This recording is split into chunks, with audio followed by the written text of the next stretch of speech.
नमस्कार दोस्तों, मैं स्मित मिश्रा स्वागत करता हूं एक बार फिर से आप सभी का एमजेटी एजुकेशन में। चैट जीपीटी एटम बम की तरह है, उससे भी ज्यादा खतरनाक है। ऐसा क्यों कहा वॉरेन बफेट ने? दुनिया के सबसे महानतम इन्वेस्टर्स में से एक वॉरेन बफेट ने कहा है कि चैट जीपीटी जो है ये एटम बम से कम नहीं है। इन्होंने क्या कंपैरिजन किया, क्यों ऐसा कहा और इसके बारे में क्या कुछ कहा, इसको डिटेल में जानेंगे। साथ ही साथ हम लोग ये भी जानेंगे कि आर्टिफिशियल इंटेलिजेंस इतना बड़ा खतरा क्यों है पूरी दुनिया के लिए, आने वाले फ्यूचर के लिए लोग क्यों इससे खतरा महसूस कर रहे हैं, और तरह तरह की न्यूज जो आ रहे हैं सामने उनको देख करके क्या गैस किया जाए कि आने वाले फ्यूचर में इसको बैन कर दिया जाएगा, इसको बंद कर दिया जाएगा, या फिर ये ऐसे कंटिन्यू रहेगा। तो पूरा वीडियो ध्यान से देखिएगा, बहुत ज्यादा डिटेल में होने वाली है। लेकिन उससे पहले मैं आपसे एक क्वेश्चन पूछूंगा, एक क्या दो क्वेश्चन पूछ लेता हूं। तो पहला क्वेश्चन उसमें बता दीजिए, चैट जीपीटी को अपने देश में प्रतिबंधित करने की किसने घोषणा की है? अभी रिसेंटली न्यूज में आया था ये। वीडियो के एंड में मैं आपको इसका आंसर दूंगा, लेकिन तब तक मैं चाहता हूं आप इसका आंसर गेस करके बताओ। इसके अलावा दूसरा क्वेश्चन आप बताइएगा, किस देश ने चैट जीपीटी की तरह ही स्वयं का अपना artificial intelligence chatbot giga chad launch किया है?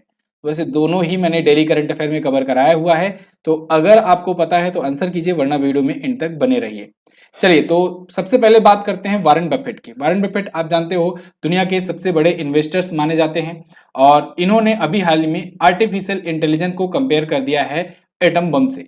इन्होंने कहा है कि जब हम लोग कुछ ऐसी चीज पाते हैं जो सब कुछ कर सकता है, तब हमें थोड़ा सा वरी होना चाहिए, हमें थोड़ा सा चिंतित होना चाहिए, क्योंकि हम नहीं जानते हैं कि ये क्या कर सकता है। साथ ही साथ जब भी हम कोई ऐसी चीज इन्वेंट करते हैं, जैसे सेकेंड वर्ल्ड वॉर के टाइम पर एटम बम का इन्वेंशन हुआ था, लेकिन उसके बाद क्या हुआ? पूरी दुनिया जुट पड़ी एटम बम बनाने में, और आज देखो दुनिया के जितने भी बड़े बड़े ताकतवर देश हैं उनके पास ना जाने कितने एटम बम्स हैं, और इसकी धौंस वो दिखाते रहते हैं, इसका डर दिखाते रहते हैं। और साथ ही साथ अगर मान लीजिए ये किसी गलत हाथों में चला जाए अगर मान लो, तो फिर उसका दुष्परिणाम क्या होगा? पूरी दुनिया एक झटके में खत्म। ठीक है, तो ये चिंता जाहिर की है इन्होंने ऐसे ही कंपेयर करके आर्टिफिशियल इंटेलिजेंस के बारे में बताया कि आर्टिफिशियल इंटेलिजेंस जब तक सही हाथों में है तब तक तो ठीक है, लेकिन अगर क्या हो जब ये गलत हाथों में पहुंच जाए, या फिर आर्टिफिशियल इंटेलिजेंस इतना ज्यादा एडवांस हो जाए, ये जब खुद को ऑपरेट करने लगे और फिर ये मनुष्य के, मानव प्रजाति के अगर खिलाफ हो जाए, तब क्या होगा? तो क्योंकि ये आर्टिफिशियल इंटेलिजेंस जो है ना, ये लगातार बढ़ता चला जा रहा है, इसको लगातार अपडेट करते चले जा रहे हैं जो कंपनियां हैं। अब इसी के तर्ज पर जो आर्टिफिशियल इंटेलिजेंस जो इन्होंने खुद बनाया है, जो आर्टिफिशियल इंटेलिजेंस के गॉडफादर कहे जाते हैं, जेफरी हिंटन, इन्होंने गूगल से इस्तीफा दे दिया है। ये गूगल के लिए अभी काम कर रहे थे और आर्टिफिशियल इंटेलिजेंस के जनक माने जाते हैं। शुरुआत इन्होंने ही की। इन्होंने इस्तीफा दिया, और इस्तीफा देने के साथ साथ इनका जो बयान था वो जो है वो बड़ा चौंकाने वाला था। इन्होंने कहा कि दुनिया में आर्टिफिशियल इंटेलिजेंस जो है ना, ये मैंने खोज करके बहुत बड़ी गलती कर दी है, क्योंकि इसका दुष्परिणाम बहुत ज्यादा हो सकता है आने वाले टाइम में। और इसको अब ये अपना पूरा लाइफ जो है, जो बची खुची इनकी जिंदगी है, वैसे तो अब बुढ़े हो गए हैं, लेकिन बची खुची जो भी इनकी जिंदगी है, ये अब आर्टिफिशियल इंटेलिजेंस को कम से कम या ना के बराबर यूज करने के प्रति अवेयरनेस फैलाएंगे। साथ ही साथ ये भी बताएंगे कि आर्टिफिशियल इंटेलिजेंस के दुष्परिणाम क्या होते हैं। इसके प्रति ये अवेयरनेस फैलाने में अपनी बाकी की पूरी जिंदगी लगा देंगे।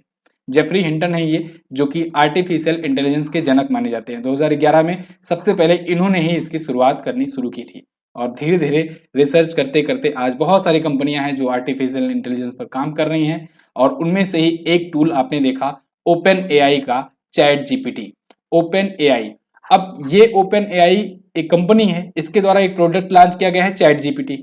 अब इसी को देखते देखते बहुत सारी कंपनियां सामने आ रही हैं, और वो भी चैट जीपीटी की तरह ही अपने अपने चैटबॉट ला रही हैं। चैट जीपीटी के जहां अच्छे किस्से आ रहे हैं, वहीं कुछ खराब, कुछ नेगेटिव सेंस में भी न्यूज आ रही हैं, जिससे फेक न्यूज बढ़ता चला जा रहा है। अब देखो, फेक न्यूज का सिलसिला ये है कि चैट जीपीटी की मदद से कोई भी एक समझ लो आर्टिफिशियल इंटेलिजेंस बेस्ड एंकर बना लेता है, न्यूज चैनल्स बना लेते हैं कई, उसके बाद बॉट्स बहुत सारे बना लेंगे, और जगह जगह से एक ही न्यूज जो है वो पोस्ट करना शुरू कर देंगे।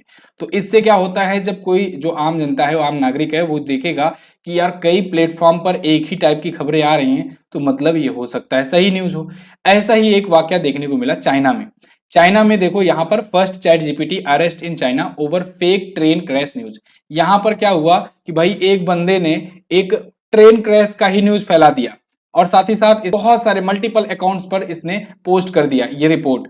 और इसके बाद एक अफवाह सी उड़ी और ये अफवाह धीरे धीरे फैलती चली गई, जो कि फेक न्यूज था। बाद में चाइनीज पुलिस ने उस व्यक्ति को डिटेन किया और उसके बाद पहली बार misuse of ChatGPT को लेकर के चाइना में केस दर्ज हुआ। अब हो सकता है आने वाले टाइम पर चाइना जरूर इसको बैन करे। ठीक है, चाइना तो बैन कर देगा, मतलब चाइना बैन करने में बहुत आगे है, वहां पर व्हाट्सएप वगैरह नहीं चलता है। ठीक है, वहां पर फेसबुक ट्विटर वगैरह बहुत कम या कहीं ना के बराबर ही चलता है, कुछ स्पेशल लोग ही चला पाते हैं। तो चैट जीपीटी भी आने वाले टाइम पर हो सकता है जब चाइना अपना खुद का लॉन्च कर दे तो चैट जीपीटी को बैन कर दे। चैट जीपीटी पर मैंने हालांकि एक बार पहले भी वीडियो बनाई हुई थी, उसमें इसके बारे में मैंने आपको बताया था कि ये आर्टिफिशियल इंटेलिजेंस बेस्ड एक चैटबॉट है, आर्टिफिशियल इंटेलिजेंस चैटबॉट है जो ओपन एआई ने इसे बनाया है। इसका काम क्या है, ये दोस्तों एक चैटबॉट की तरह काम करेगा, मतलब कि आप कुछ भी इससे कहोगे करने को तो ये कर देगा। जैसे जैसे आप कहो कि ऐसे लिखना है तो आप सब्जेक्ट्स बताओगे, टॉपिक्स बताओगे, ये ऐसे प्रॉपर तरीके से बिल्कुल ह्यूमन टाइप में ऐसे लिख देगा। आप कहोगे असाइनमेंट पूरा करने को, अपना होमवर्क जैसे या कोई चीज टाइप करना है, किसी की स्क्रिप्ट लिखना है, ठीक है, कोई स्टोरी आपको सजेस्ट करनी है, कोई सॉन्ग का लिखना है, कोई म्यूजिक कंपोज करनी है, ये सारा कुछ ये कर देता है। इवन वीडियो एडिटिंग भी ये कर देता है चैट जीपीटी, वीडियो भी बना देता है। ठीक है, तो ये सभी इसकी खूबियां हैं। इसको देख करके ये बहुत तेजी से पॉपुलर होना शुरू हो गया आम जनता में। तो अभी ओपन एआई ने 2022 में ही, नवंबर 2022 में ही इसे लॉन्च किया था, लेकिन धीरे धीरे इसके कई और वर्जन आते गए, अपग्रेडेड वर्जन आते गए और ये धीरे धीरे पॉपुलर भी होता चला गया। जैसे जैसे ये जनता के बीच पहुंचता गया, लोग इसकी चर्चाएं तेजी से करना शुरू कर दिए। लेकिन वहीं पर इसके निगेटिव सेंस में भी बहुत सारी चीजें आई, जैसे चैट जीपीटी जो है ये क्रिटिसिज्म झेल रहा है एजुकेटर्स के द्वारा, जर्नलिस्ट के द्वारा, आर्टिस्ट के द्वारा, एथिसिस्ट के द्वारा, एकेडमिक्स के द्वारा, पब्लिक एडवोकेट्स के द्वारा। मतलब क्योंकि इन लोग की आने वाले टाइम में जॉब जो है ये चैट जीपीटी खाने वाला है, क्योंकि ये इन सब का काम कर सकता है बहुत ही स्मूथली, वो भी मिनटों में या सेकंडों में। ठीक है, और वो भी बिल्कुल जैसे लगेगा कि कोई आम इंसान, कोई जैसे कोई एक आम इंसान बात करता है उस लहजे में। देखो गूगल में आप जो क्वेश्चन पूछते हो, आंसर पूछते हो, उसमें अंतर ये होता है कि गूगल आपके सामने आर्टिकल सजेस्ट करता है, लेकिन यहाँ पर चैट जीपीटी जो होता है, इससे अगर आप जब क्वेश्चन करते हो ना तो ये बिल्कुल आपको परफेक्ट तरीके से, जैसे कोई समझा करके आंसर बताता है, वो उस तरीके से बताता है। और साथ ही साथ अगर आपको आंसर नहीं मतलब समझ में आया तो आप एक बार दोबारा से वहां पर कर सकते हो, वो दूसरे तरीके से उसको समझाने का प्रयास करता है। इतनी सारी खूबियां हैं चैट जीपीटी में, यही वजह है कि इससे लोग डरना शुरू कर दिए हैं। अब इसमें और भी प्रॉब्लम्स आने लगी, बहुत सारे लोग इसका मिसयूज करने लगे, बहुत सारे लोग जो सीक्रेट इंफॉर्मेशन है वो सब भी इससे मांगने लगे, क्योंकि भाई इसको तो सब पता है, इसके पास अरबों डाटा है, मतलब कि ये तो पिछले कई सालों से डाटा कलेक्ट कर रहा था अपने पास, और इसकी वजह से लोग कोई भी इंफॉर्मेशन अगर पूछते हैं तो ये जस्ट सेकंड्स में आंसर कर देता है। यही वजह है कि इटली ने अपनी डेटा प्राइवेसी को देखते हुए इसको बैन करने की घोषणा कर दी है, जो कि मेरा क्वेश्चन था आपसे कि चैट जीपीटी को अपने देश में सबसे पहले किसने प्रतिबंधित किया, इटली ने किया है। इसके बाद दूसरा मैंने क्वेश्चन पूछा था कि चैट जीपीटी की तरह ही अपना खुद का एआई चैटबॉट गीगा चैट किसने लॉन्च किया है, तो इसको रसिया ने लॉन्च किया है। अब देखो आप सोचोगे कि रसिया, क्या रसिया भी बैन कर दिया है चैट जीपीटी, तो मैं आपको कहूंगा चैट जीपीटी तो रसिया में गया ही नहीं, क्योंकि अभी देखो जब से सैंक्शंस चल रहे हैं, बहुत सारे जो अमेरिकी कंपनीज हैं ये लोग वहां पर रसिया में जा ही नहीं रहे हैं, और जो थे वो अपने हेडक्वार्टर्स लेकर के बाहर हो गए। तो रसिया क्या कर रहा है कि इंस्टाग्राम की तरह ही अपना खुद का रोजग्राम लॉन्च कर दिया इसने। अब इसने चैट जीपीटी को देखा कि चैट जीपीटी लोगों में बहुत ज्यादा पॉपुलर हो रहा है, तो इसने क्या किया कि गीगा चैट नाम से एक नया लॉन्च कर दिया है। यहाँ पर आप आर्टिकल्स देख लो दोनों के लिए, रेफरेंस के लिए। इटली में चैट जीपीटी पर बैन करने और इंग्लिश को बैन करने को लेकर के मैंने वीडियो ही बनाई थी, तो वो तो आपको पता ही है। डाटा ब्रीच को लेकर के इन्होंने इसको बैन किया था अपने देश में।